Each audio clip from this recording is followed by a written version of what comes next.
Hi there, my name's Hadar, and these are the Saguaro Noble Ones, a genuinely stylish barefoot shoe that's price can't be beat.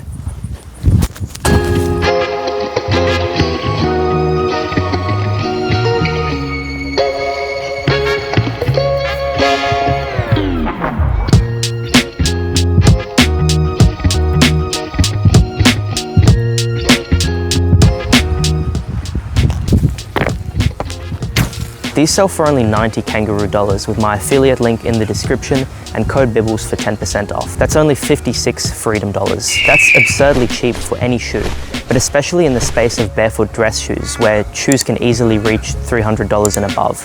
That's almost too cheap to actually be real.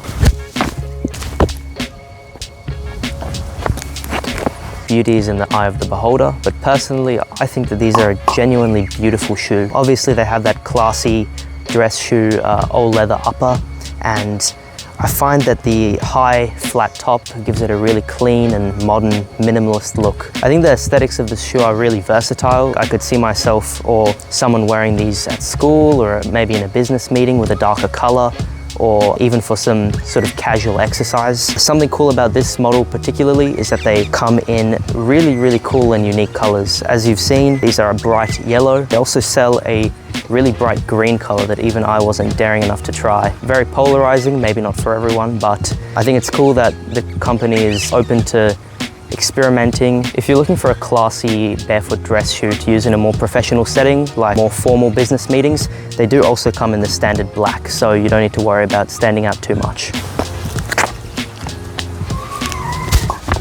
The build quality on these is actually surprisingly on par with the much more expensive competition from companies such as Vivo Barefoot.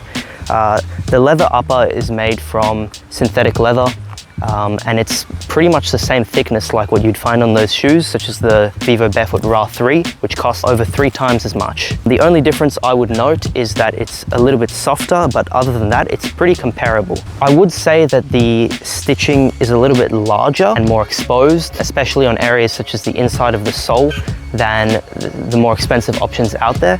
But how much this affects durability, only time will tell. Now, as for the sole, the rubber material feels super dense, super quality and sturdy. If you're looking to use this as your only barefoot shoe, I'd say the tread on the bottom is substantial enough to use on light gravel trails if you were thinking of using it also as a cross trainer. Something that's really important in the build of barefoot shoes is obviously flexibility, and I'm glad to say these guys are super flexible in every direction. You can try twist or squish them. Somewhere where it's more apparent this is a cheaper shoe is the included polyester insole. More expensive barefoot shoes like Vivo's lineup come with cork insoles. Now these don't hold onto as much odor as polyester insoles, and in my experience, wear much more slowly. I'm glad to say Saguaro has improved the design since the insole that came included with my first barefoot shoe from them, the Vitality 3, which I bought in January 2023. Now the build quality is definitely a little bit better, and now the insole is a genuine zero drop barefoot shoe sole, whereas before it still had a little bit of arch support and technically wasn't really a fully minimal barefoot shoe sole. These are super comfortable.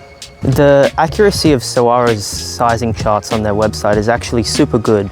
So I'm usually a size 8.5 or 9 US, which is the same as a 42 EU size, and that's what I got, and they are spot on. Now, for those of you concerned about how wide the toe box is, which is kind of a central element of barefoot shoes, you want a super wide toe box. Hang on, there's a fly. I hate arthropods. Sorry about that. Toe box. So these I would compare, and I know I'm using this comparison a lot in this video, but it's the brand I have the most experience with. Vivo Barefoot, these toe box wise are pretty much the same as those.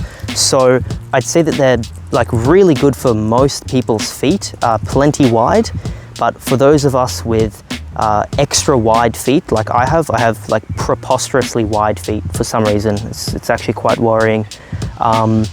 They're just probably a hair too narrow. They're close to being great for everyone, but just be wary if you have extra wide feet like me that they might feel slightly cramped around that outer pinky toe.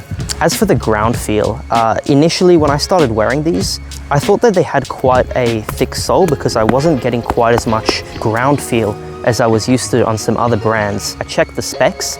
They actually have a 4mm sole, which is the same as the standard for Vivo Barefoot. So I think the reason why there's a little bit less ground feel is purely just because the rubber is a little bit stiffer. That will probably get a little bit better over time as it kind of flexes and wears.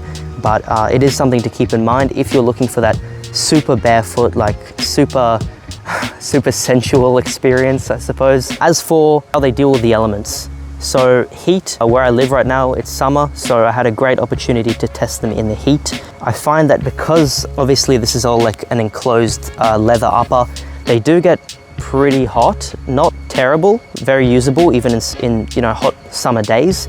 But if you are thinking of using this as your like everything shoe, like you're doing runs in it, you know, especially runs in summer, they probably get a little bit hot and sweaty, so keep that in mind. As for sand and water, because of that enclosed design, these are probably one of the best shoes I've ever tested for keeping out sand and water. So if you somehow end up using these dress shoes on like a dusty gravel trail, or for some reason you end up on the beach, or it's raining, these are absolutely fantastic for keeping your socks dry and sand-free. Overall, the quality control on these guys isn't too bad, but I do have one small gripe. When I got these shoes and pulled the insole out, I noticed that the stitching that runs along the edge of the shoe and holds the upper and lower pressed up against each other was already a little bit loose and unthreading when I got the shoe.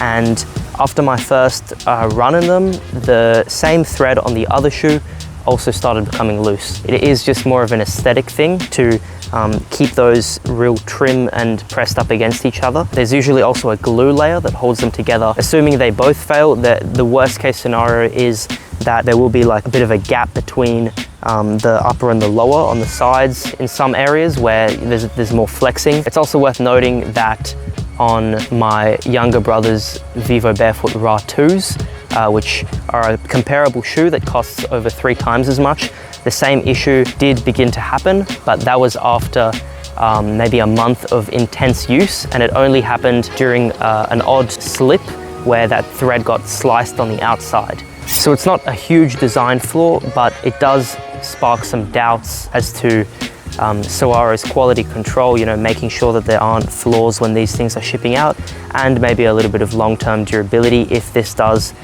potentially happen on more crucial stitching, but only time will tell. Some of you guys might be worried about what happens if you receive your shoe and it's not really what you wanted, or there's some, you know, manufacturer issue, or it just doesn't fit you, which, you know, is a fair enough concern, but I'm here to tell you, worry not, because in my experience, Saguaro's customer service is pretty elite as far as barefoot shoe companies go. If you detect an issue in your first 30 days of receiving the shoe, you can very easily set up either a 50% refund, or you just get the shoe replaced for free, shipping covered, which I think is pretty fair.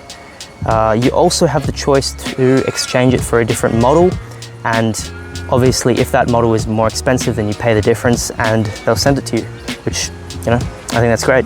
If you guys are keen to check out a few different models, Vivo Barefoot offers 2 options in the casual/dress shoe category, the Ra 4s and Gobi 4s, which both sell for around $300. They have a 3mm sole, much better ground feel in my experience. They also have areas that are likely to stress reinforced with fabric and stitching. The Lems 925 are an option that are known for their stellar build quality. They also go for $300 kangaroo dollars. They have a wide toe box and are made of genuine leather, though they are thicker at 9mm, including the removable insole. The Groundies Milano Barefoot for a slightly cheaper $220 kangaroo dollars is probably the best option for people with extra wide feet. It has an extra wide toe box and has a 6mm sole.